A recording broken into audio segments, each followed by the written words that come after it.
네, 이번 코너는 국제뉴스 속에 등장하는 인물을 전격 분석해보는 시간입니다. 뉴스를 움직이는 인물 후 김민아 칼럼니스트와 함께하죠. 안녕하세요. 안녕하세요. 네, 오늘은 저희 어떤 인물에 대해서 알아볼까요? 인물보다는 새로 이제 얘기를 해야 되는데 타조 동맹에 대해서 알아보겠습니다. 네, 인물이 아니라 새가 나와서 좀 의문스러우신 분들도 많으실 것 같은데 일단 타조 동맹이 뭔지를 좀 알려주시죠. 브라질에 있는 정치학자 올리버 스토인켈이 고안한 개념이다라고 하는데요.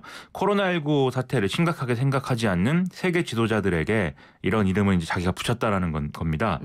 타조는 위험이 닥치면 몸은 그대로 두고 머리만 모래 속에 이제 숨기는 이런 습성이 있다. 이렇게 알려져 있지 않습니까? 네. 제가 직접 본 적은 없는데요. 그렇다고 합니다. 네. 네. 근데 이제 각국 지도자들이 위기를 외면하고 이제 자기 생각대로만 지금 대응하고 있다. 이런 비판을 하기 위해서 이런 이름을 붙였다는 거죠. 네. 그러니까 뭐 실제로 이 타조 동맹이 뭐 이게 존재하는 건 아니고 한 정치학자가 비유를 해서 붙인 이름이고 이 타조 동맹에 들어가는 지도자들이 이제 앞으로 지금 언급이 될 텐데요. 자, 그럼 먼저 이 타조 동맹에 들어간 사람은 누군가요? 먼저 브라질의 자이르 보소나루 대통령을 빼놓을 수 없겠는데 네. 앞서 말씀드렸듯이 올리버 스토인켈은 브라질에 있지 않습니까? 그 사실은 자기가 이제 자기 나라에 있는 보소나루 대통령을 겨냥해서 이제 한 얘기다 이렇게 볼 수가 있는 거죠. 그러네요. 보소나루의 망언에 대해서는 몇 차례 말씀드렸는데요. 사람은 언젠가 죽는다. 그게 인생이다. 이렇게 네. 얘기를 해서 굉장히 맞습니다. 많은 비판을 초래했죠. 그러니까 격리와 봉쇄를 중심으로 방역 대책을 이제 실행을 하면 경제 회복까지는 상당한 시간이 걸릴 수밖에 없고 그럼 이제 대량 실업이 발생을 한다라면서 교통사고가 났다고 해서 공장을 멈출 수는 없는 거 아니냐 이렇게 얘기를 했는데 이 얘기하면서 이제 사람 언젠가 죽는다라고 이제 했다는 거죠. 네. 그리고 격리 조치의 확대 이런 것들이 필요하다라고 이 보건장관이 주장을 했는데 그 사람은 경질해 버렸습니다. 그리고 소셜 미디어에 이런 바이러스 대응에 대한 자기 주장을 또 올리기도 했는데 이것들이 코로나19에 대한 그릇된 정보를 담고 있다는 이유로 삭제를 또 당해서 여러모로 비웃음을 사기도 했습니다. 네. 그래서 지금 뭐 탄핵 이야기까지도 나오지 않나요? 그렇죠. 원래도 이제 탄핵 얘기가 있었는데 네. 보소나루 대통령의 두 아들은 각각 하원 의원 그리고 리우데자네이루 시의원 이렇게 직책을 갖고 있습니다. 근데 뭐 가짜뉴스 네트워크 가담 혐의 이런 것들로 수사를 받는 그런 상황이 됐는데 근데 보소나루 대통령이 경찰청장을 아들의 측근으로 교체를 하기 위해서 경찰청장을 해임하려고 했고 이건 결국 이 수사를 막으려고 한 거다. 이 얘기가 있거든요. 네. 그래서 그렇지 않아도 브라질 국민의 절반 이상이 뭐 이 문제로 탄핵에 찬성한다 이런 얘기도 나오고 있는 와중인데 여기에 이제 코로나19 대응에 대해서도 이렇게 소홀히 했기 때문에 이것도 탄핵 사유다 이렇게 주장하는 사람들이 생겨난 겁니다. 네. 그래서 지금 브라질은 계속된 대통령 탄핵으로 극도의 혼란 상황에 지금 빠져 있는데 또 이렇게 돼서 상당히 여러모로 이제 얘기가 많이 나오고 있습니다. 네. 자, 그리고 두 번째 타조 동맹에 들어간 인물은 누군가요? 벨라루스의 알렉산데르 루카셴코 대통령인데요. 이 사람은 코로나19에 대한 어떤 전 세계적인 우려에 대해서 광란이야 정신병이자 이렇게 얘기를 했고요. 또 각국의 방역 대책에 대해서는 오버액션이다라고도 했습니다. 네. 그럼 이제 뭔가 그러면 이걸 어떻게 해야 되느냐에 대한 자기 대안이 있을 거 아닙니까? 네. 여기에 대해서는 코로나19는 트랙터를 몰다 보면 치유가 될 수 있다 이렇게 얘기를 했고요. 보드카를 마셔서 바이러스를 죽이자 뭐 이렇게도 얘기를 했습니다. 네. 뭐 보드카를 마셔서 죽일 수 있다면 저도 이제 많이 마실 수 있는데 그렇지 않으니까 이제 문제인 거죠. 네. 벨라루스에서는 스포츠 경기가 정상적으로 열리고 있고 또 루카셴코 대통령이 직접 아마추어 아이스하키 경기에 참가하기도 했는데요. 또 최근에는 2차 대전 전승기념 퍼레이드 여러 사람이 모여야 되는 행사인데 이걸 강행하기로도 결정을 해서 또 논란이 일어나고 있습니다. 이 벨라루스의 코로나19 확진자는 정확한 정보는 없지만 5일까지 한 1만 8천 명이 넘는다. 이런 얘기가 나오고 있는데 뭐 봉쇄 조치나 이런 거는 지금 당연하게도 실시하지 않고 있다는 거죠. 네. 그러면 이러한 대통령을 두고 국민들은 어떻게 가만히 있나요? 어떻게 하고 있나요? 우리 상식에는 사실 맞지 않는 건데 네. 루카셴코 대통령은 이미 20년 넘게 장기 집권하고 있는 독재자입니다. 벨라루스는 과거에는 소련의 일부였는데 1990년에 소련이 붕괴될 때 이제 독립을 하게 됐고요. 그리고 1994년에 첫 대통령 선거를 치렀는데 루카셴코 대통령은 이때 당선이 돼서 지금까지 자기 직책을 유지를 하고 있습니다. 네. 최근에는 10대인 아들을 유엔 총회 등의 국제 무대에 계속 이제 대동하고 다녀서 이거 대통령직을 세습하려는 거 아니냐 이런 의심도 사고 있는데요.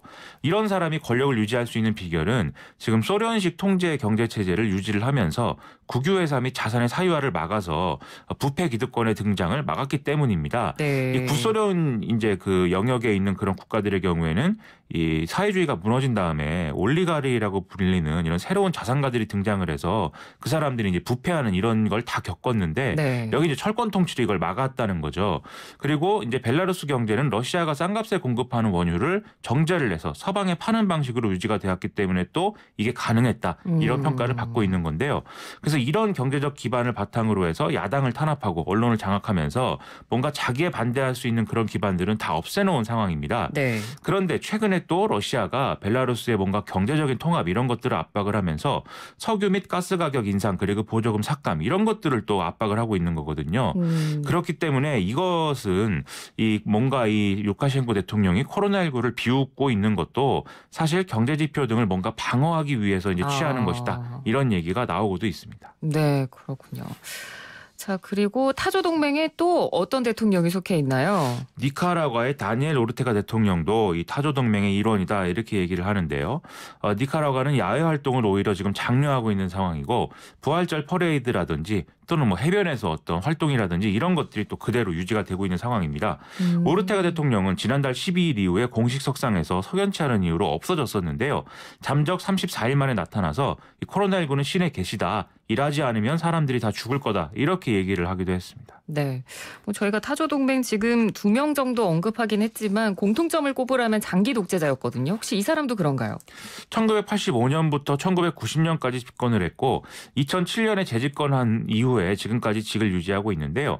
사실 이 사람은 니카라과의 원래 독재자 가문인 소모사 가문의 붕괴를 주도를 한 혁명가 출신입니다. 네. 1945년에 태어나서 1963년에 산디니스타 민족 해방 전선에 가입을 해서 1979년까지 이제 투쟁을 했는데요.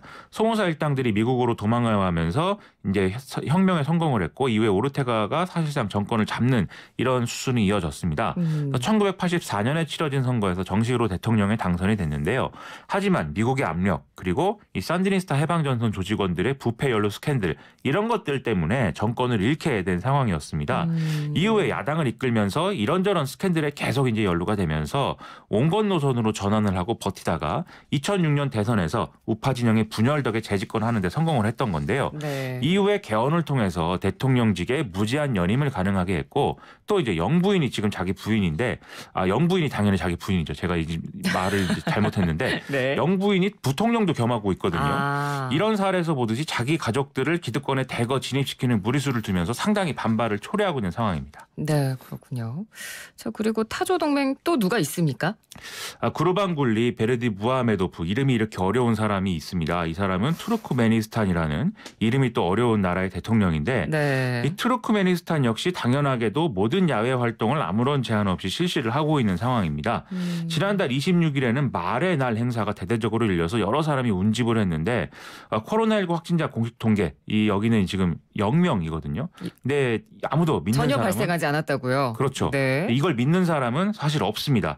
왜냐하면 투르크메니스탄은 지리적으로도 중국과 이란 사이에 위치하고 있어서 이게 아무리 그래도 한 명도 발생하지 않았을 리는 없다 이렇게 얘기를 하고 있는데 이 비결이 또 있습니다. 국경 없는 기자회가 발표한 바에 따르면 네. 이 투르크메니스탄의 공공장소에서 코로나19 관련 대화를 한다든지 마스크를 쓰고 있는 상태가 발각이 되면 사법경찰이 잡아간다고 합니다.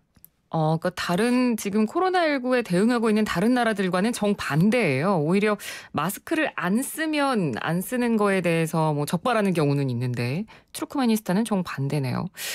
그리고 앞서 이야기해 주신 내용 중에 말의 날 행사가 지난달 26일에 있었다고 하셨잖아요. 그러니까 이게 그렇죠. 타는 말인가요?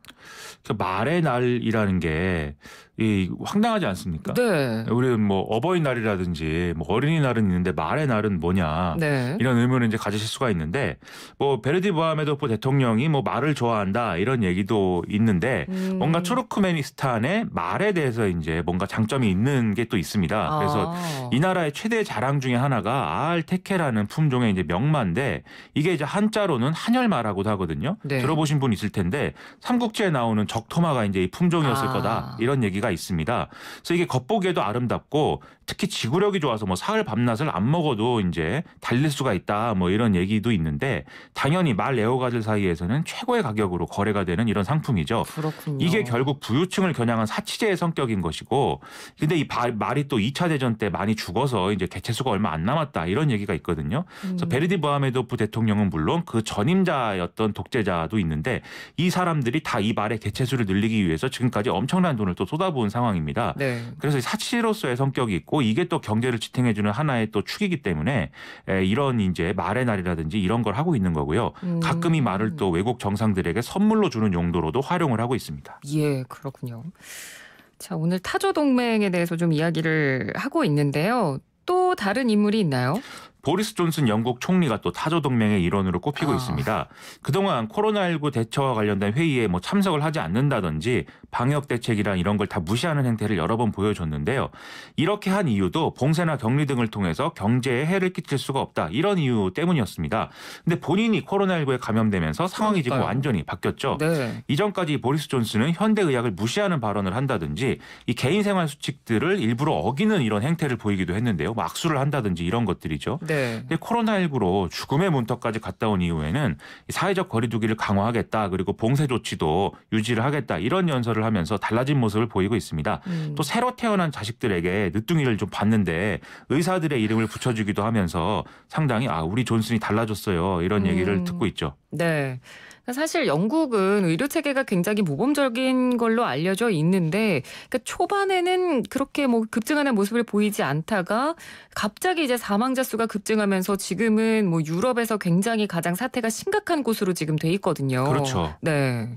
이게 역시 보리스 존슨 때문이죠. 네. 이게 아무리 좋은 의료 체계가 있어도 정부가 대응을 제대로 안 하면 순식간에 방역망은 뚫린다. 이걸 보여주는 맞습니다. 사례가 이제 영국인 것이죠. 네네. 근데 물론 보리스 존슨 총리 개인의 어떤 성향으로만 이런 사태가 발생한 것은 아닌 게 영국의 의료 시스템 NHS라고 하지 않습니까? 영국인들의 자랑이다라고 얘기를 하는 건데 이제 그 세계대전 이후에 이 시스템이 도입이 됐는데 그런데 이제 마거릿 대처 이후부터 지금까지 우파들의 주요 공격 대상이 되어온 게 이제 사실입니다. 그래서 1992년 보수자 정권이 NHS의 일부를 무너뜨리고 여기에 이제 민간 의료 산업을 창출할 수 있는 길을 이제 열어준 거고 이후에도 NHS에 들어가는 예산들은 꾸준히 삭감이 되어 왔는데요. 네. 이게 예산이 삭감이 되니까 제대로 작동하지 않게 되고 제대로 작동하지 않게 되니까 또 비효율적이라는 공격을 초래했고 그런 공격이 초래되니까 다시 또 예산을 줄이는 이런 악순환에 빠져 있는 그런 상황이라는 거죠.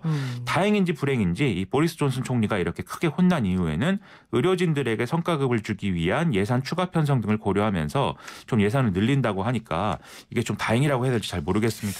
그렇습니다. 뭐 이 한 나라의 정상이 이렇게 코로나19 걸리고 나서 좀 약간 뭐 좀 생각이 바뀌었다고 해야 되나요? 약간 좀 다행인지 불행인지 표현하기가 좀 어려운데요. 자, 그리고 이 타조 동맹에 사실 제가 보기에는 가장 중요한 인물이 지금 아직 안 나온 것 같거든요. 그렇죠. 우리의 도널드 트럼프 미국 대통령을 또 빼놓을 수 없죠. 네. 코로나19 관련 브리핑을 계속 자기 대선 유세장처럼 이렇게 막 활용을 하다가 소독제를 뭐 혈관에 주사하면 어떨까 이런 얘기까지 해서 엄청난 비난을 초래했고 네. 일부 이제 실제 피해도 발생하는 이런 심각한 문제를 일으켰죠. 따지고 보면 이것도 돈 문제거든요. 격리, 봉쇄 이런 걸로는 이제 경제가 어려워지니까 코로나19는 별거 아니다. 이제 이런 얘기를 계속 해온 건데 그러다 보니 이제 사태가 심각해진 거고 그때 이르러서 이제 뭔가 부랴부랴 뭔가를 이제 얘기를 하려고 하다가 이게 또 늦었고 잘 안 되다 보니까 소독제 발언이라든지 이런 무리수를 이제 뒀다. 이렇게 볼 수가 있는 상황인 거죠. 예. 최근에 계속 내놓고 있는 반격 카드는 중국 책임론인데 뭐 단순히 자기 책임을 피해가려는 의도도 있겠지만 재선을 의식을 해서 지금 지지층을 자극하려는 의도도 있다. 이런 분석이 지금 나오고 있습니다. 네, 알겠습니다. 자, 오늘 인물들은 이 코로나19를 왜곡하고 있는 세계 정상들, 타조 동맹이라고 불리는 이 정상들에 대해서 저희가 한번 이야기를 나눠봤습니다. 말씀 잘 들었습니다. 고맙습니다. 고맙습니다. 네, 김민아 칼럼니스트였습니다.